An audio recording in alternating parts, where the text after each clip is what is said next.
আসসালামু আলাইকুম। যারা ভাবছেন বকনা বাছুর দিয়ে খামার রেডি করবেন, আজকের ভিডিওটি তাদের জন্য। আশা করি ফুল ভিডিওটি দেখবেন। এবার আসেন মূল কথায়। ভাই ধরেন আপনি বকনা বাছুর দিয়ে খামার রেডি করবেন, তাহলে আপনি ভুল পথে পা বাড়াবেন। কারণ একটা ভালো জাতের বকনা বাছুর আপনাকে কিনতে গেলে 90,000 থেকে 1,20,000-30,000 টাকা দিয়ে কিনতে হবে।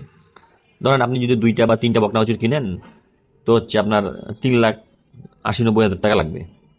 তো এক্ষেত্রে আপনি 7 মাসের বকনা বাছুর কিনবেন, ফের আরো গাবে আনার জন্য আরো 4 মাস বসায় খাওয়াবেন, তবে সে বাচ্চা হওয়ার জন্য ফের আবার 9 মাস বসায় খাওয়াবেন।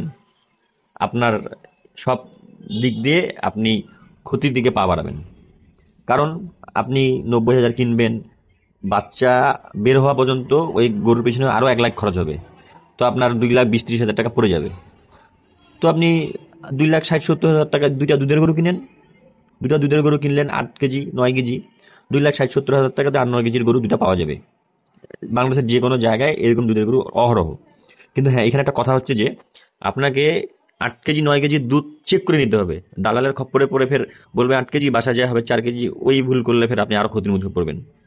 আপনার আশেপাশে যদি কোনো পরিচিত থাকে, বা কোনো ভাই ব্রাদার যদি পরিচিত থাকে, বা গৃহপালিত যারা বাসায় 2-4টা গরু পুষে, এরকম বাড়ি থেকে আপনাকে দুটো চেক করে গরু কিনতে হবে। তাহলে আপনি ক্ষতির দিকে পা বাড়াবেন না। এখন আসি মূল কথায়। আপনি 8-9 কেজি করে দুটো দুটা যদি দুধের গরু কিনেন, তাহলে আপনার 16 কেজি দুধ পাবেন, দুটা বাচ্চা পাবেন। এখন 16 কেজি দুধ তো আপনার দুইটা গরুর খাইতে লাগবে না। হ্যাঁ, এর সঙ্গে আপনি দুটা বকনা বাছুর কিনেন, আপনার ওই দুধের টাকা দিয়ে দুটা বকনা বাছুর আপনার 7-8 মাস চলতে পারবে। মানে 3-4 মাস আপনার বকনা বাছুর গুলা গাভ হয়ে যাবে, দুধও কমে যাবে।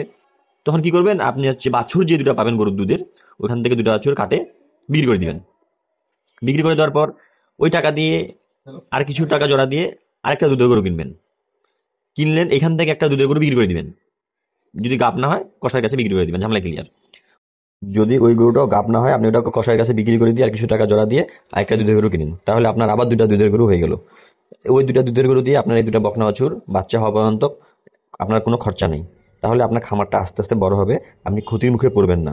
আপনার মানে এক কথায় আপনার দুধ রানিং লাগবে, দুটা বকনা বাছুর রেডি হবে। দুধ বন্ধ হয়ে গেলে আপনি খামার বেশি দিন টিকে রাখতে পারবেন না। সেটা যে কোনো গরু পালেই হোক, খামার করতে গেলে দুধের গরু একটা হলেও